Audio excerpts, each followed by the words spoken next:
Why don't we print money and make everyone rich? I mean, why would anyone have to work another day in their lives when they can have bags full of cash? What do you think?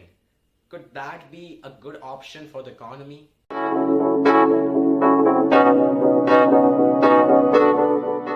But before we move on, let us first understand this term, inflation. Let's say a loaf of bread costs you 100 rupees now, and the inflation rate is 10%, which means that by the next year you will have to pay 110 rupees for that exact same loaf of bread.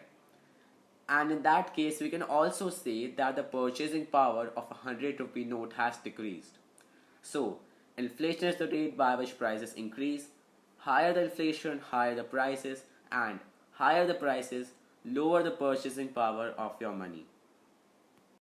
There are three types of inflation, but for now, we are going to be discussing one of them. And if you want a detailed video on inflation and its types, make sure to comment below. The first type of inflation is demand pull inflation. A loaf of bread costs you 100 rupees, and there is enough bread in the market to satisfy the needs of the consumers. But let's say there comes a new brand in the market, Credo bread. The bread is extremely nutritious with being super tasty that people just cannot stop eating it. What would happen if the supply cannot keep up pace with the rising demand? There's a very basic law of economics. When everyone wants something and there is less of it, the prices increase rapidly. And so the loaf of bread that cost you 100 rupees will now cost a lot more. Let's go back to our actual question. Can we print money and make everyone rich? Why did the Indian rupee decline in value over the years?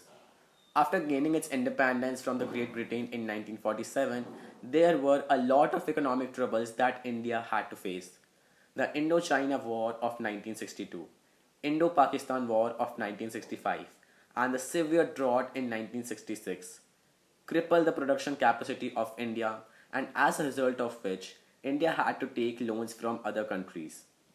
But the problems did not come to an end. The oil shock of 1973, the political instability of the late 70s, and the economic crisis of 1991 further added to the financial problems. Soon the time came when India had to finally pay back the loans. But the government did not have enough money to do so. So what did it do? They printed money. And this was the complete opposite of what we discussed earlier, demand pull inflation. But in this case, instead of the demand, the supply increased.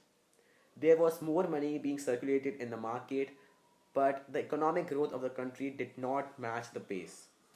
And that's exactly the reason why Indian rupee devalued over time. I hope that by now you have understood what is inflation and why is that the reason we cannot print excess of money.